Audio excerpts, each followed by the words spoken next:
My husband Sri Manak Chand was employed in the workshop of Alkali Chemical Corporation of India Limited at Kewra. We were living in the quarters attached to the company. Towards the end of August 1947, a Muslim mob attacked Kewra and a large number of houses were burnt. The manager of the Alkali Chemical Corporation of India, being a European, the premises of the company were not attacked and the employees and quarters in which they were living were saved. The manager, however, asked all Hindu employees to get ready for evacuation. Beginning of September 1947, the Hindu employees left Kewra by trucks. 6 trucks were loaded. I, my husband, my son, 1.5 years old, my uncle, his wife Karmawali, and their small daughter, 1.5 years old, were all in one truck. We left Kewra at about 4 p.m. and reached Pind Datan Khan at about 4:30 p.m. We found a large number of non-Muslims collected at the railway station.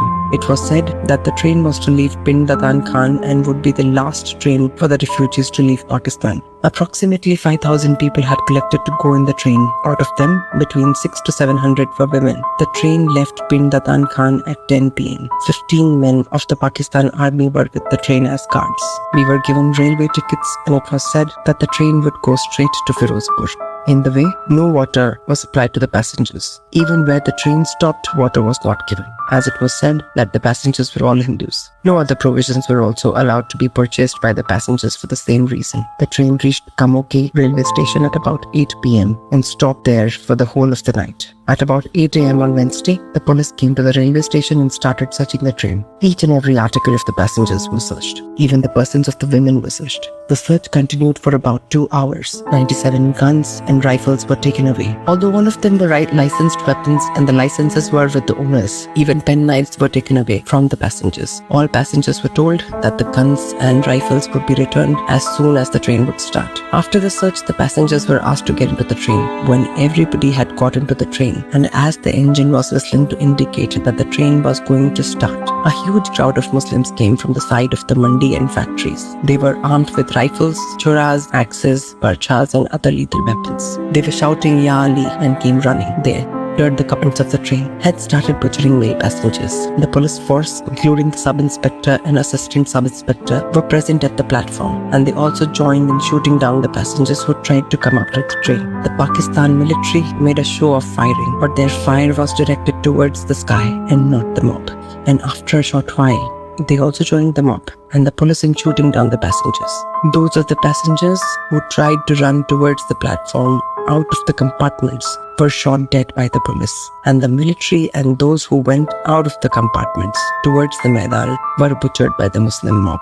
In this way, most of the passengers were either butchered or shot.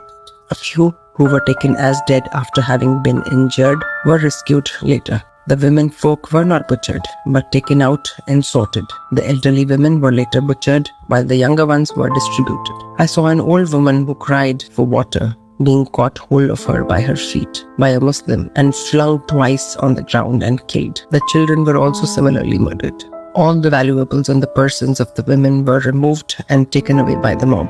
Even clothes were torn in the effort to remove valuables. My son was also snatched away in spite of my protest. I do not know who took him. I was taken by one Abdul Ghani to his house. He was Donga tribe.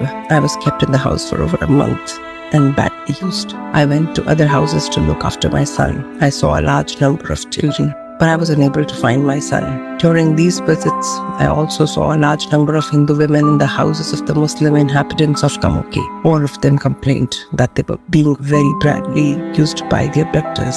After about a month, it was announced by beat of drum that the Hindu military had arrived, and those of the inhabitants who had Hindu women and children in their possession should produce them at the police station. On this account, I and many other women, about 150, who were produced at the police station. During the period of a month that I stayed in the house of Abdul Ghani, the members of his family, and he always said that there was no food in India, that the relations of all Hindu women had been killed and no one was prepared to have them back into their homes, and that even Mahatma Gandhi said that there was no food in India, and therefore no women or men who had been kept in Pakistan should return to India. We were also told that all the girls who would go to India would be made to stand in line and shot dead by the Indian military because they were not fit for being returned to Hindu society, and Hindu society was not prepared to take them back. Such propaganda was made in every Muslim house, and all the women whom I met told me of it as I went from house to house in search of my son. One Muslim named Barkat Ali, who had also taken a young Hindu girl, was boasting that he had, with his own hands, killed 50 men with his dagger and had been rewarded by the sub-inspector of police, Kamoke, for his vela. We were all told that we must state before the police and other authorities that we were not willing to return to India. The 150 women who were produced at the station, Kamoke, were taken in Tongas to Gujranwala.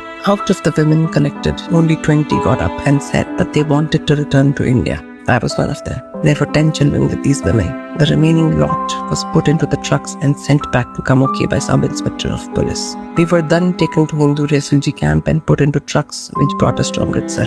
My uncle, my aunt, and my husband were all killed at Kamoke railway station. I have not yet been able to trace my son, and the daughter of my uncle must have also been similarly killed.